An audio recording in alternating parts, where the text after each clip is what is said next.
আজ 23 জুন বৃহস্পতিবার রাত 8টায় জাহিদ হোসেন আছে এডিটর স্পিকে জানিয়ে দিচ্ছি শিরোনাম। গণতন্ত্র সুরক্ষিত করেছে আওয়ামী লীগ, প্রতিষ্ঠা বার্ষিকীতে বললেন প্রধানমন্ত্রী। জঙ্গি মোকাবেলায় জনগণের সহযোগিতা কামনা।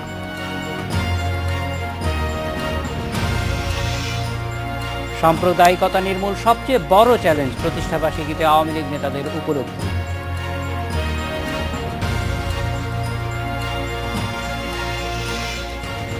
ইইউতে থাকা না থাকার প্রশ্নে যুক্তরাজ্যের গণভোটে চলছে হাড্ডাহাড্ডি লড়াই, চূড়ান্ত ফল শুক্রবার।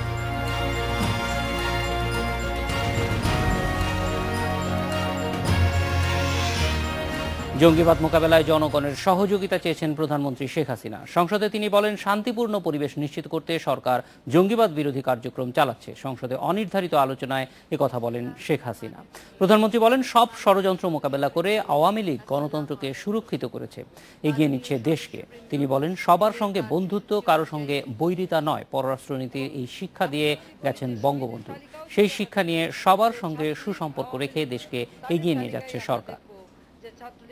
সকল ষড়যন্ত্রকে মোকাবেলা করে আওয়ামী লীগ যেভাবে বাংলাদেশে গণতন্ত্রকে সুপ্রতিষ্ঠিত করেছে, সুরক্ষিত করেছে এবং আর্থসামাজিক উন্নয়নের পথে দেশকে এগিয়ে নিয়ে যাচ্ছে, আমরা যেন দেশকে এভাবে এগিয়ে নিয়ে জাতির পিতার স্বপ্নের সোনার বাংলা করতে পারি।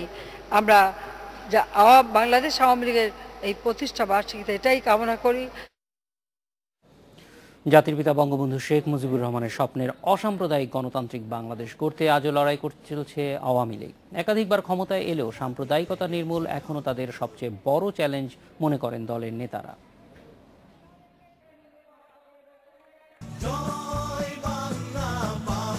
1949 সালের 23 জুন মাওলানা আব্দুল হামিদ খান ভাসানীকে সভাপতি করে যাত্রা শুরু করে পূর্ব পাকিস্তান আওয়ামী মুসলিম লীগ। 6 বছর পর 55তে অসাম্প্রদায়িক চেতনায় আত্মপ্রকাশ করে আওয়ামী লীগ। এরপর থেকেই ভাষা আন্দোলন থেকে শুরু করে বাঙালির সব আন্দোলন সংগ্রামের পুরোভাগে ছিল দলটি। 71-এর 7 মার্চ বঙ্গবন্ধুর ঐতিহাসিক ভাষণে উঠে আসে ধর্মনিরপেক্ষতার ভাবাদর্শ, আর সে চেতনার আলোকেই রচিত 72-এর সংবিধান। জাতির জনকের ঘনিষ্ঠ সহচর ও দলের উপদেষ্টা তোফাল আহমেদ বলেন, প্রতিষ্ঠার 67 বছর ধরেই অসাম্প্রদায়িক জঙ্গিবাদ মুক্ত দেশ করতে লড়াই করছে আওয়ামী লীগ। আওয়ামী লীগ এখনো গণতান্ত্রিক এবং অসাম্প্রদায়িক রাজনৈতিক দল হিসেবেই আজকে এগিয়ে চলেছে এবং এগিয়ে যাবে। চ্যালেঞ্জ আমাদের থাকবে, সেই চ্যালেঞ্জ মোকাবিলা করারও শক্তি এবং সামর্থ্য বাংলাদেশ আওয়ামী লীগের রয়েছে। বঙ্গবন্ধু কন্যা আওয়ামী লীগ সভানেত্রী শেখ হাসিনার প্রধানমন্ত্রীত্বে 1996, 2009 ও 14 সালের মেয়াদে নানা উদ্যোগে চলে সাম্প্রদায়িকতা মুক্ত দেশ করার কাজ।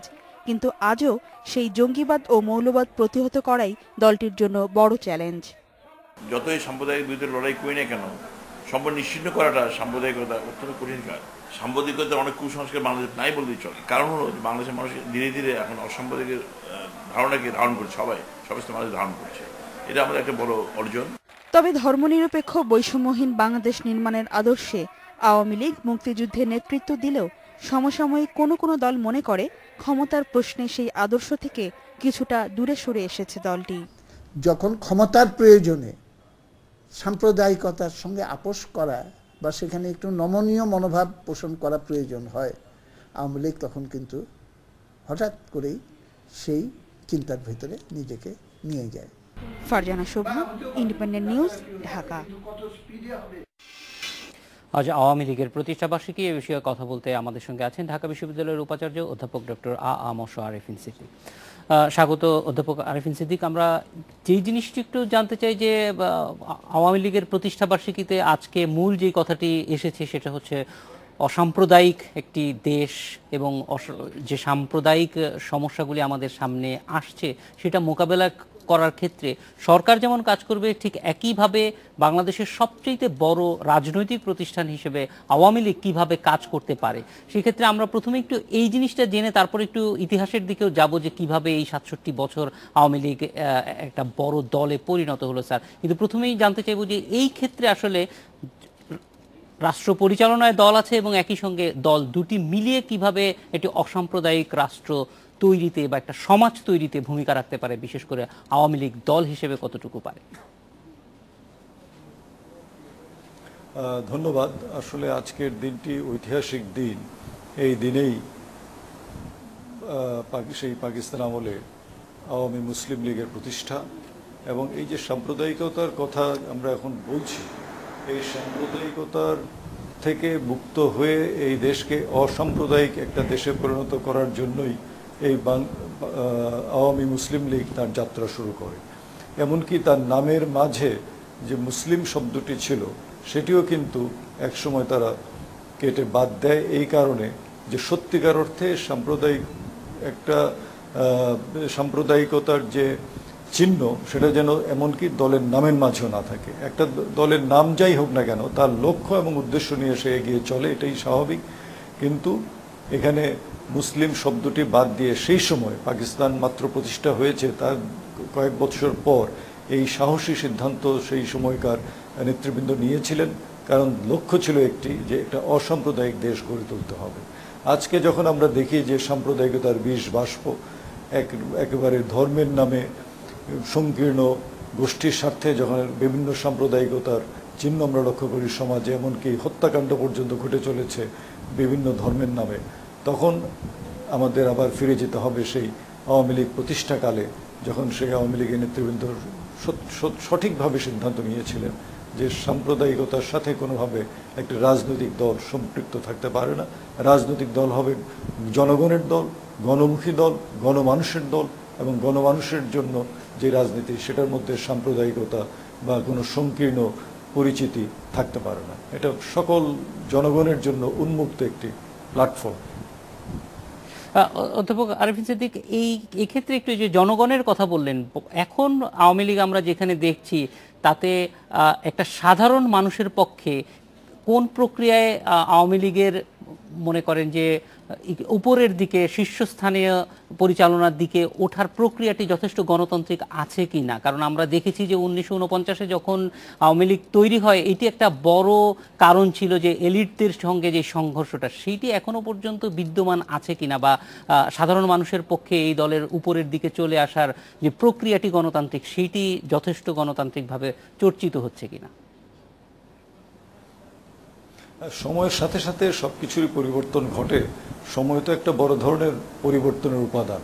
অতএব প্রতিষ্ঠাকালীন আওয়ামী লীগের যে অবস্থা ছিল, এখন হয়তো তার আকৃতিতে, তার পরিসরে, তার লক্ষ্যে পরিবর্তন বিভিন্ন সময়ে সাধিত হয়েছে।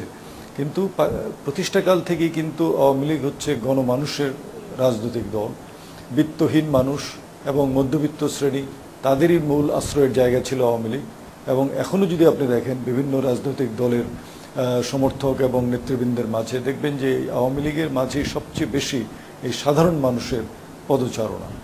একেবারে আপনি যেটা বললেন যে তৃণমূল পর্যায় থেকে শীর্ষ পর্যায়ে আসা, তৃণমূল পর্যায় থেকে পর্যায়ক্রমে গণতান্ত্রিক প্রক্রিয়ায় শীর্ষ পর্যায় পর্যন্ত আসা, আওয়ামী লীগের সভাপতি মণ্ডলী, আওয়ামী লীগের পরিচালনায় যারা আছেন, বিভিন্ন কমিটি উপকমিটিতে যারা আছেন, একটা বড় রাজনৈতিক দল আওয়ামী লীগ, সেই আওয়ামী লীগের বিভিন্ন পর্যায়ে, জেলা পর্যায়ে, উপজেলা পর্যায়ে যারা কাজ করছেন, তারা কিন্তু এইভাবেই তৃণমূল পর্যায় থেকে ক্রমান্বয়ে উঠে এসেছেন। অতএব সেই প্রক্রিয়া আছে, সেই প্রক্রিয়া চলছে। সময়ে সময়ে সেই প্রক্রিয়া নানাভাবে বাধাগ্রস্ত হয়। এমনকি আমরা দেখেছি যে আওয়ামী লীগকে একসময় এখান থেকে ধ্বংস করার যত রকম পায়তারা সেগুলো করা হয়েছিল। সামরিক শাসনগুলো যদি আমরা দেখি, এমনকি 2004 সালের 21শে আগস্টের ঘটনা যদি আমরা লক্ষ্য করি, যে আওয়ামী লীগের শীর্ষ নেতৃত্ব তারা এক জায়গায় সমবেত হয়েছেন, একটি ট্রাকের উপরে উঠে তারা জনসমাবেশে ভাষণ দিচ্ছেন, এবং সেই সমাবেশ ছিল সন্ত্রাস বিরোধী সমাবেশ। সেই সমাবেশে এমনভাবে যুদ্ধে ব্যবহৃত গ্রেনেড আক্রমণ করা হলো যাতে আওয়ামী লীগের শীর্ষ নেতৃত্ব একবারে ধ্বংস হয়ে যায়।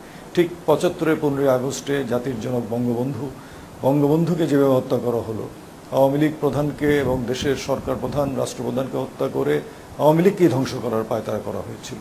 ঠিক একইভাবে আবার 2004 সালে করা। তো আওয়ামী লীগের উপর দিয়ে বহু বাধা বিপত্তি গেছে, বহু আক্রমণ গেছে, বহু ষড়যন্ত্র গেছে, এখনও তাদের বহু ষড়যন্ত্র মোকাবেলা করতে হচ্ছে। তারপরেও যেহেতু গণমানুষের শক্তিতে এই দলটি এগিয়ে চলে, এই আওয়ামী লীগ এখনো এগিয়ে চলছে, সামনের দিকে এগিয়ে চলছে। স্যার এইখানে একটু জানতে চাই যে আমরা দেখেছি যে আগরতলা ষড়যন্ত্র মামলা, সেটাও আওয়ামী লীগের শীর্ষ স্থানীয়দেরকে আসলে বিযুক্ত করারই একটা প্রক্রিয়া ছিল ৭৫ এবং ৭৫-এর ৩ নভেম্বর, তারপরে ২১শে আগস্ট। বিভিন্ন সময় আমরা দেখেছি এই দলটার প্রতি নানাভাবে আক্রমণ এসেছে, কিন্তু তারপরেও দলটা ঘুরে দাঁড়িয়েছে। এইখানে মূল প্রেরণা বা মূল বিষয়টা কি মনে করেন যে কোন উপাদানগুলি থাকার কারণে সেটি বারবার পেরেছে এবং এটা কিভাবে আরো শক্তিশালী করা যায়?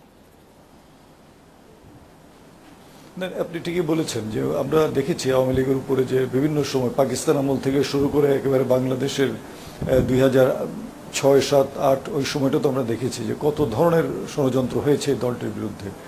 আমার তো এখনো স্পষ্ট মনে পড়ে যে সেই সেনাশাসিত তত্ত্বাবধায়ক সরকারের আমলে যেভাবে আওয়ামী লীগের নেতা কর্মীদের উপর আক্রমণ নির্যাতন করা হচ্ছিল, এমনকি আওয়ামী লীগ প্রধান শেখ হাসিনাকে কারাগারে নিক্ষেপ করে আওয়ামী লীগের শীর্ষ নেতৃবৃন্দকে বিভিন্ন মামলা মোকদ্দমায় জেলখানায় যখন পুড়ছে, তখন এই আওয়ামী লীগের তৃণমূল পর্যায়ের নেতৃবৃন্দ, সেই সময়ের নেতা, পরবর্তীতে আমাদের মহামান্য রাষ্ট্রপতি জিল্লুর রহমানের নেতৃত্বে ইঞ্জিনিয়ার্স ইনস্টিটিউটে সমবেত হলেন এবং ইঞ্জিনিয়ার্স ইনস্টিটিউটের সেই সভায় সিদ্ধান্ত নিয়ে তারা তাদের আন্দোলন অব্যাহত রাখলেন।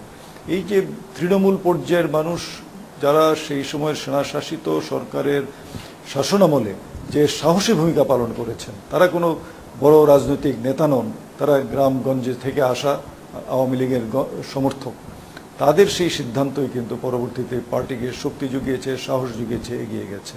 তা আমার মনে হয় যে আওয়ামী লীগের মূল শক্তির জায়গা সেই জায়গায় যে গ্রামেগঞ্জের গণমানুষ, জনগণ, সাধারণ মানুষ, তারা আওয়ামী লীগের সাথে সবসময় একাত্মতা পোষণ করে। তারা মনে করে তারা আওয়ামী লীগের সমর্থক রাজনৈতিক কর্মী এবং আওয়ামী লীগ নেতৃবৃন্দ তাদেরকে সেভাবে মূল্যায়ন করেন যে এরাই হচ্ছে এই রাজনৈতিক দলটির প্রধান প্রাণ শক্তি। অধ্যাপক আরেফিন সিদ্দিক, আপনাকে অনেক ধন্যবাদ আমাদের সঙ্গে যোগ দেওয়ার জন্য। এডিটর স্পিকার নেব একটা বিরতি, ফিরছে একটু পরে।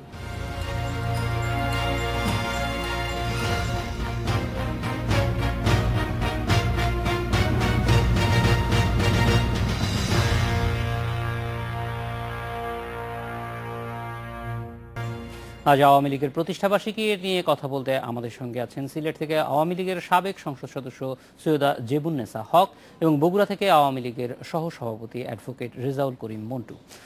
স্বাগত আপনাদের। সৈয়দ জেবুন্নেসা হক, আপনার কাছে প্রথমে আসি। কিছুক্ষণ আগে আমরা ঢাকা বিশ্ববিদ্যালয়ের অধ্যাপক এবং মাননীয় ভিসি তার কথা শুনছিলাম, তিনি বলছিলেন আওয়ামী লীগের মূল শক্তি আসলে তৃণমূল পর্যায়ে। তো আমরা সবসময় দেখি তৃণমূল পর্যায়ে যে আওয়ামী লীগের একটা বড় শক্তি, সেটা ঠিক, কিন্তু আপনার কাছে যেটি জানতে চাই, ক্ষমতার একটা নিজস্ব চরিত্র থাকে এবং যখনই যারা ক্ষমতায় যায় তারা আসলে তৃণমূলকে ভুলে যায় বলে আমরা আপাত দৃষ্টিতে দেখি। আপনার কাছে একটু প্রথমে জানতে চাইব যে ক্ষমতায় থাকা অবস্থায় এই মুহূর্তে তৃণমূলের সঙ্গে ক্ষমতাসীন আওয়ামী লীগের সম্পর্কটা কেমন?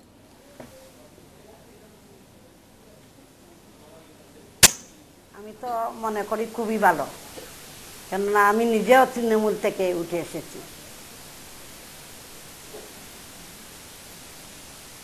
জেবুন্নেসা, এই যে ভালো, এই ভালোটা আরো ভালো করবার জন্য আপনার কোনো পরামর্শ আছে? জি, আমি মনে করি যে আমরা তৃণমূলের যেসব মানুষরা আছেন, নেতারা কর্মীদের সাথে ভালো সম্পর্ক রাখলেই সব কিছু সমাধান হয়। আমাদের সাধারণ মানুষ খুবই ভালো, খুবই গ্রহণযোগ্যতা ওদের কাছে, কিন্তু আমরা তাদের সেভাবে মূল্যায়ন করি না ক্ষমতায় গেলে। আমার আশা থাকবে ক্ষমতা ক্ষণস্থায়ী আর জনগণ চিরস্থায়ী। জনগণ যদি আমরা জনগণকে খুশি রাখতে পারলে জনগণ কোনোদিন আমাদেরকে অবমূল্যায়ন করবে না। একটা লম্বা সময় আপনি রাজনীতির মধ্যে দিয়ে আছেন এবং এই যে রাজনীতির পুরো পথ চলাটা, সেই ক্ষেত্রে যারা এখন নতুন রাজনীতিতে আসছে তাদের জন্য আপনি কি বলবেন আপনার অভিজ্ঞতা থেকে? আমি বলবো যে আমার যারা ছেলেরা হোক আর মেয়েরা হোক, আমি তো মহিলা সংগঠন করেছি 20 বছর, আর আওয়ামী লীগের সংগঠনের সাথে আমি জড়িত 50-এর উপরে। আমি 6 দফা 11 দফা দুটাতেই আন্দোলন করেছি। তা আমি আশা করি আমাদের যে নতুন প্রজন্ম তাদের কাছে আমার প্রত্যাশা যে তারা ধৈর্য সহ্য এবং সাধারণ মানুষের সাথে মিলেমিশে কাজ করবে, এটাই আমি বলি। এবং আমি সব সময় মহিলাদেরকে বলি যে আমরা যে মহিলারা শুধু চুল বাঁধবো তা নয়, আমরা ঘরেরা কাজ করব, ছেলে মেয়েদেরকে মানুষ করব, সমাজকে যাহা পারি যতটুকু আমাদের ক্ষমতা আছে সমাজকে আমরা সেটাও সেবা উপহার দেব। আর আমি মনে করি সেবাই আমাদের পরম ধর্ম। সেবার মধ্যে অনেক কিছু পাওয়া যায়, আল্লাহকেও পাওয়া যায় আর দুনিয়ায় অনেক কিছু পাওয়া যায়। সৈয়দা জেবুন্নেসা হক, আপনি আমাদের সঙ্গে থাকুন, আমরা একটু বগুড়া যাব, সেখানে আছেন অ্যাডভোকেট রেজাউল করিম মন্টু। অ্যাডভোকেট রেজাউল করিম, আমরা একই বিষয়ে আপনার কাছ থেকে জানতে চাইব যে তৃণমূলের সঙ্গে ক্ষমতাসীন আওয়ামী লীগের সম্পর্কটা আপনি কেমন দেখছেন?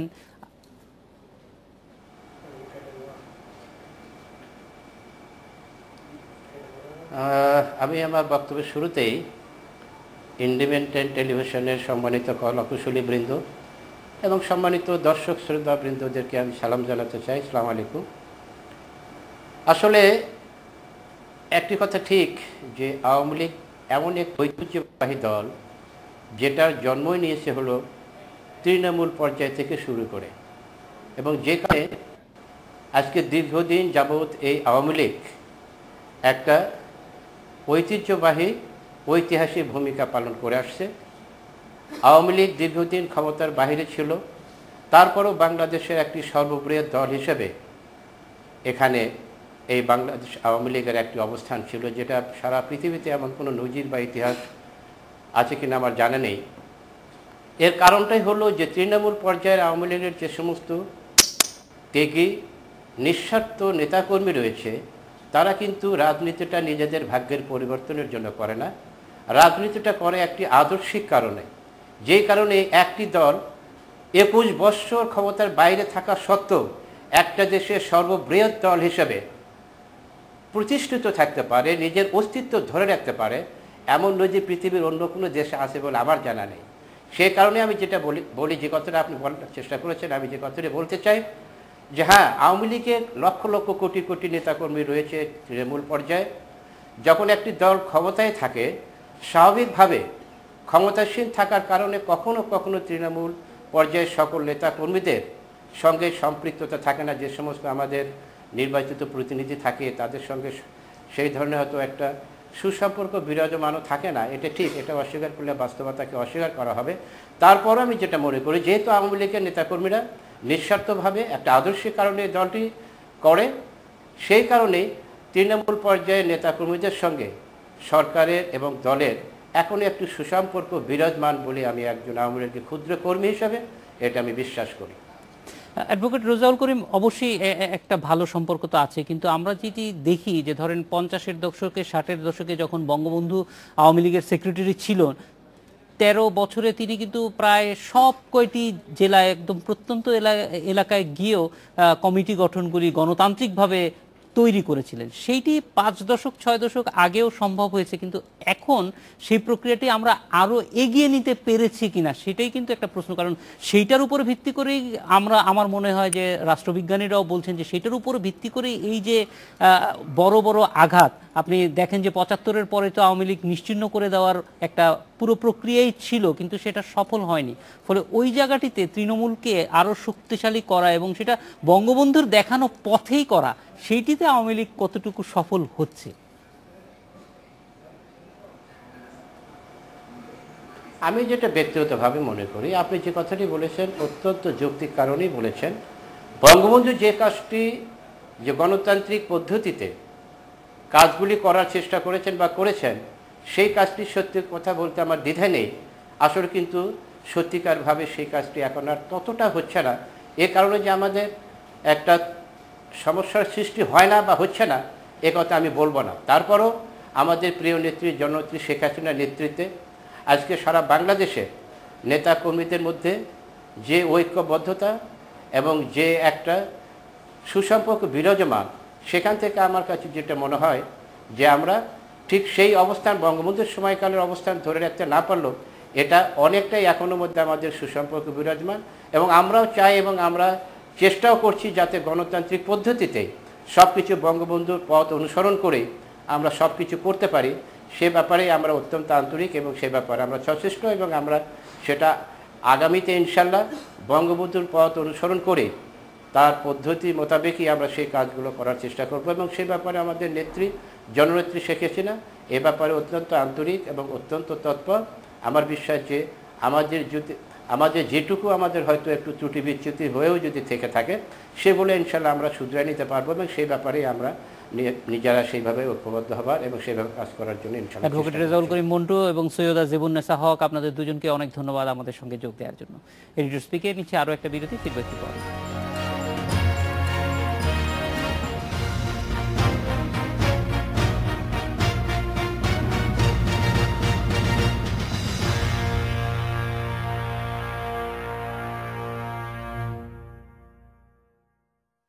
ইউরোপীয় ইউনিয়নে থাকা না থাকা নিয়ে যুক্তরাজ্যে গণভোট চলছে। বাংলাদেশ সময় দুপুর 12টায় শুরু হয় ভোট গ্রহণ। সকাল থেকেই ভোট কেন্দ্রগুলোতে ভোটারদের ব্যাপক উপস্থিতি দেখা গেছে। তবে বৃষ্টি ও ঝড়ো আবহাওয়ার কারণে অনেকেই ভোট কেন্দ্রে পৌঁছতে সমস্যায় পড়েছেন। আকস্মিক বন্যার কারণে কিংস্টনে 2টি ভোট কেন্দ্র সরিয়ে নেওয়া হয়েছে। ভোট কেন্দ্র খোলা থাকবে টানা 15 ঘন্টা। ইতিহাসে তৃতীয়বারের মতো ঘনভোট হচ্ছে যুক্তরাজ্যে। মোট নিবন্ধিত ভোটার 4,64,99,537 জন।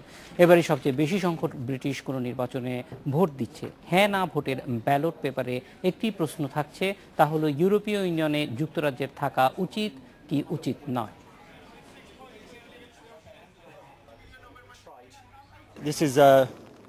গত 20 বছরের মধ্যে যুক্তরাজ্যের জন্য সবচেয়ে গুরুত্বপূর্ণ দিন আজ। আজ যে সিদ্ধান্ত আসবে তার অর্থনৈতিক প্রভাব হবে সুদূর প্রসারী। তাই আমি ইইউতে থাকার পক্ষে ভোট দিয়েছি। বিশ্ব এখন অনেক বেশি সংযুক্ত। এমন সময়ে আমরা যদি ইইউ থেকে সরে আসি, এটা হবে খুবই ভুল সিদ্ধান্ত। আশা করছি ইইউতে থাকার পক্ষে মত দেব সবাই। ইইউকে আরো কার্যকর করে তুলতে চেষ্টা করতে হবে। ইউরোপীয় ইউনিয়নে থাকা না থাকা প্রশ্নে ব্রিটেনের গণভোটের বিষয়ে কথা বলতে লন্ডন থেকে আমাদের সাথে যোগ দিচ্ছেন যুক্তরাজ্য প্রবাসী ডক্টর রফিকুল হাসান জিন্নাহ। স্বাগত ডক্টর জিন্নাহ। আমরা প্রথমে একটু জানতে চাই যে আজকে ভোট গ্রহণ কেমন দেখলেন ব্রিটেনে? স্বাগত। আমি এখন লন্ডনের সময় বিকেল 3:30, আর আমাদের ভোট শুরু হয়েছে এখানে সকাল 7টা থেকে। সকাল 7টা থেকে প্রথমার্ধে ভোটের সংখ্যাটা একটু বাড়ে, কারণ যারা কাজ করতে যান তারা ভোট দিয়েই অনেকেই চলে যান।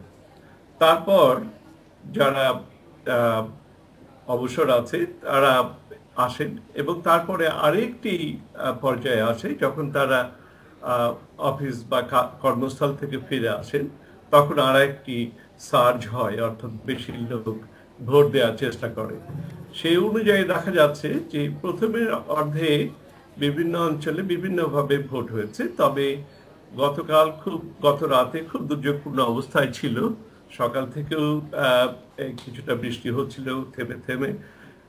সেই জন্য আমি যখন প্রথমে একটি ভোট কেন্দ্রে যাই, সেখানে 8টা নাগাদ আমি দেখি যে মোটামুটি লোকজন একটু স্বস্তি পেয়ে এসেছেন এবং ভোট দিয়েছেন। এবং আপনি আগে ভূমিকাতে বলেছেন যে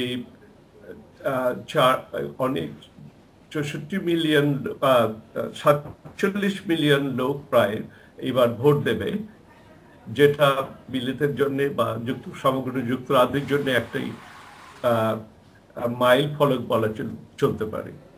কারণ গত কদিনের মধ্যেও আপনারা হয়তো জানেন যে ওই যেদিন ভোটের রেজিস্ট্রেশনের শেষ তারিখ ছিল, সেদিন একটি যান্ত্রিক বা কম্পিউটার গোলযোগের জন্য অনেকে ভোট রেজিস্ট্রি করতে পারেননি। তার ফলে এই জাস্ট এক সপ্তাহ আগে প্রচুর পরিমাণের প্রায় কয়েক মিলিয়ন লোক ভোটে নিবন্ধন করেছে। কাজে এবার সবচেয়ে বেশি সংখ্যক লোক ভোট দেওয়ার জন্য এবার সিলেক্টেড হয়েছেন, অর্থাৎ তারা ভোটের অধিকারটা পেয়েছেন। কাজে সেদিক দিয়ে এটিও একটি উল্লেখযোগ্য ঘটনা। ডক্টর রফিকুল হাসান, আর এই যে এই বছর আমরা দেখছি যে প্রায় যতগুলি সার্ভে আমরা দেখলাম সেগুলিতে প্রায় সমান সমান অবস্থান দেখছি, কোনোটায় 42-43, কোনোটায় 44-43, এরকম একদম হাড্ডাহাড্ডি। তো এই যে ইউরোপীয় ইউনিয়নে থাকা না থাকা নিয়ে মানে ব্রিটেনের মানুষের দুই রকম অবস্থানের মূল বিষয়টি কি, কোন কিসের ভিত্তিতে আর কি এই দুই ভাগে বিভক্ত হয়ে গেছে? আজ এটার দুটো ব্যাপারে বিশেষভাবে কাজ করছে। আপনি ঠিকই বলেছেন, এখানে সবচেয়ে যারা সার্ভেতে যারা খুবই ওয়েল নন, তাদের মধ্যে একজন অধ্যাপক স্টার্টলাইট ইউনিভার্সিটির, উনি বলেছেন যে 50 ভাগের অবস্থায় বর্তমানে রয়েছে। আবার কিছু কিছু পোল, যেমন আজকে ডেইলি মেল বা অন্যান্য যারা পপুলার নিউজ পেপার আছে, আইটিভি নিউজ পেপার, এখানকার আইটিভি ইন্ডিপেন্ডেন্ট টেলিভিশন যেটা আছে, তাদের অনুযায়ী দেখা যাচ্ছে যে যারা এই ভোটে থাকার ব্যাপারে, ইউরোপিয়ান ইউনিয়নে থাকার ব্যাপারে করেছে, তারা প্রায় 6-7% এগিয়ে আছে। কিন্তু তবুও সাধারণ মানুষের, আমি আজকে যতটুকু লক্ষ্য করলাম, তাতে মনে হয় যেন এখনো সুনির্দিষ্টভাবে কিছু বলা যায় না, কেননা 10 থেকে 11 ভাগ লোক এখনো অনির্ধারিত রয়েছেন। তাদের সম্পর্কে তারা বলেননি, যারা সার্ভে করেছে, যে তারা কাদের দিকে ভোট দেবে। কাজে এই 10 ভাগ নির্ধারণের ব্যাপারে অনেক গুরুত্বপূর্ণ ভূমিকা নেবে। দুটো কারণ আমরা দেখছি, যে একটা হচ্ছে অর্থনৈতিক কারণ, আর একটি হচ্ছে ইমিগ্রেশন। এই দুটো এই রেফারেন্ডামে সবচেয়ে বেশি কাজ করছে। ডক্টর রফিকুল হাসান, আমরা এই বছর রেফারেন্ডামে দেখেছি যে বাংলাদেশ, বিশেষ করে বাংলাদেশে বর্তমান সরকার এবং বর্তমান সরকারের একজন মন্ত্রীও লন্ডনে গিয়েছেন এবং তিনি যাতে ইউরোপীয় ইউনিয়নে থাকে ব্রিটেন, সেটার পক্ষে ভোট দেওয়ার আহ্বান জানিয়েছেন। তিনি নিজেও ভোট দেবেন, সৈয়দ আশরাফ বলেছেন। তো বাংলাদেশে এই যে আগ্রহ দেখাচ্ছে, বা বাংলাদেশের নিশ্চয়ই একটা স্বার্থ আছে, সেই বিষয়গুলো একটু জানতে চাইবো। তবে একটা বিরতির পর আপনার কাছে আবার ফিরে এসে জানবো যে এই রেফারেন্ডামে বাংলাদেশের এই অবস্থান নেওয়ার ক্ষেত্রে কারণগুলো কি। আমাদের সঙ্গেই থাকুন। এডিটর স্পিকে নিচ্ছে আর একটা বিরতি।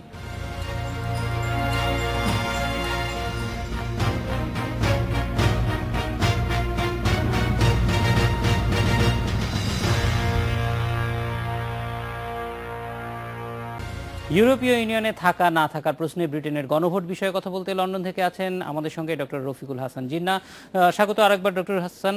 আমরা একটু জানতে চাইবো যে বাংলাদেশের পার্সপেক্টিভ থেকে যদি একটু বলেন যে গুরুত্বটা কতটুকু ইউরোপীয় ইউনিয়নে থাকা অথবা না থাকা। বাংলাদেশের ব্যাপারে যেটা সবচেয়ে সেটা হচ্ছে বৈষয়িক ব্যাপার, অর্থাৎ ব্যবসার ক্ষেত্রে বাংলাদেশ ইউরোপিয়ান ইউনিয়নে থাকলে বাংলাদেশের সঙ্গে যেটা বাইল্যাটারাল এগ্রিমেন্ট গুলো যেটা হবে, বা যে কোনো যেটা, সেটা ইউরোপিয়ান ইউনিয়নের থ্রুতেই একটা বিজনেস ব্লকের সঙ্গে সম্পর্ক গড়ে উঠতে পারে। অন্যদিকে আবার যারা এখান থেকে ইউরোপিয়ান ইউনিয়নে জয়েন করছে না, তাদের যুক্তিটা হচ্ছে যে আমাদের সঙ্গে তো এই ওল্ড কমনওয়েলথের বা নিউ কমনওয়েলথের সবার সঙ্গে একটা ঐতিহাসিক যোগাযোগ রয়েছে। কাজে যে ঐতিহাসিক যোগাযোগের মাধ্যমে আমরা সেটাকে বজিয়ে রাখতে পারবো এবং তাদের সঙ্গে ব্যবসা বা বাণিজ্য বা এবং সহযোগিতা আগের মতোই চলতে থাকবে। কিন্তু বাংলাদেশের যদি বৃহত্তর ভাবে দেখে, ইউরোপিয়ান ইউনিয়ন প্রায় 500 মিলিয়ন লোকের একটি ব্যবসায়িক জোট এবং একটি সংঘবদ্ধ জোট, তার সঙ্গে নেগোসিয়েশন করা বাংলাদেশের জন্য হয়তো সুবিধা হবে, সেটা ভেবেই তারা এটার কথা বলেছেন।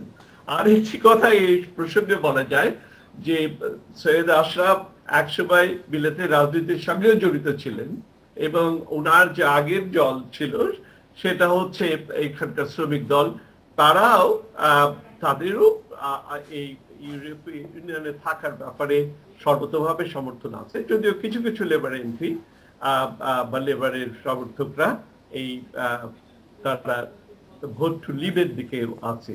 কিন্তু সার্বজনীনভাবে দেখা যায় যে বাংলাদেশ এই ইউরোপিয়ান ইউনিয়নের সঙ্গে ব্রিটেন যুক্ত থাকলে তাদের ঐতিহাসিক সম্পর্কের ক্ষেত্রে এবং সঙ্গে সঙ্গে বাণিজ্যিক বিষয়েও যোগাযোগ একটি বড় ব্লকের সঙ্গে এবং সহযোগিতার ব্যাপারে একটি যোগাযোগ করতে সুবিধা হবে, সেটা ভেবেই বাংলাদেশের সরকার এটাতে সমর্থন দিয়েছেন বা বাংলাদেশের সরকারের প্রতিনিধি এই ব্যাপারে বলেছেন। যেমনি ভাবে বলেছে।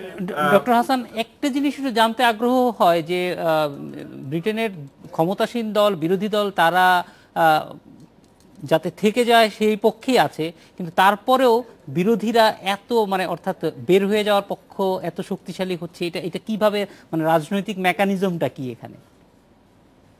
তিনটি ব্যাপারে তারা বিশেষভাবে বলছে। তারা বলছে যে ইউরোপিয়ান ইউনিয়ন যেটা আছে সেটা ব্রিটেনের যারা বেরিয়ে যেতে চান তারা বলছেন যে ব্রিটেনের সার্বভৌমত্বের উপর একটি প্রশ্ন আসছে। আর যেহেতু তারা মনে করে যে ইউরোপিয়ান ইউনিয়নের যে বর্তমান ফরম্যাটটা আছে তাতে এটা ব্যুরোক্রেটিক্যালি হেভি অর্গানাইজেশন, কোনো ডেমোক্রেটিক ফাংশন তাদের তেমন নেই, সেই কথাটাই তারা বলতে চাইছে। আর 2 নম্বর বলছে তারা যে এর ফলে ব্রিটেনের যে একটি ইন্ডিপেন্ডেন্ট ভূমিকা ছিল সেটা খর্ব হবে। এবং ডক্টর রফিকুল হাসান জিন্না আমাদের সঙ্গে যোগ দেওয়ার জন্য অনেক ধন্যবাদ। এই ছিল আজকের এডিটর স্পিকে আমন্ত্রণ, আমাদের পরের আয়োজন।